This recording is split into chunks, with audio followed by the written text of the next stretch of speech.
اور سنو، اللہ ہر دعا کا جواب دیتا ہے، بس ذرائع مختلف ہوتے ہیں۔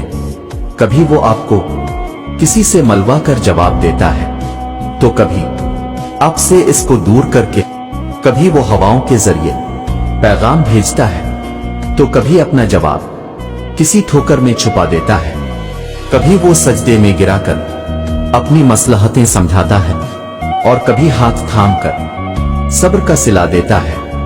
آزمائش کا آنا، روح کا ریزہ ریزہ ہونا بے وجہ نہیں ہے۔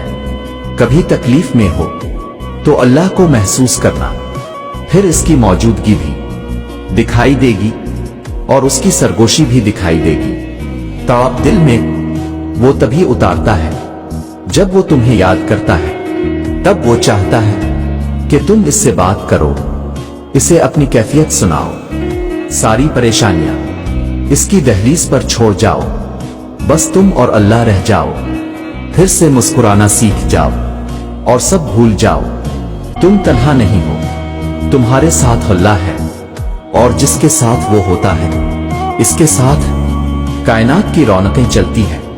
اور سنو، اگر آپ کی آزمائش سخت سے سخت تر ہو رہی ہے تو ممکن ہے آپ محبت کی منزلیں طے کر رہے ہوں، ممکن ہے آپ اللہ کے محبوب بندوں کی فہرست طے کر رہے ہوں، ممکن ہے آپ اللہ کے بندوں کی فہرست میں گردانے جانے لگے ہوں۔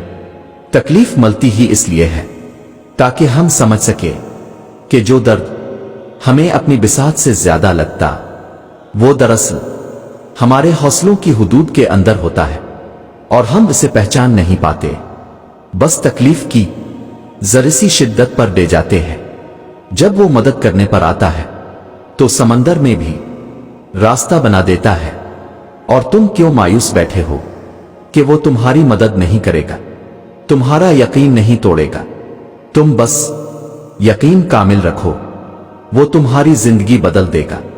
اللہ کے سوا دنیا میں ایسی کوئی طاقت نہیں جو انسان سے کچھ چھین لے، عطا کر دے۔ تم جو چاہتے ہو مانگو اللہ سے، اللہ ہی دے گا، اور ضرور دے گا۔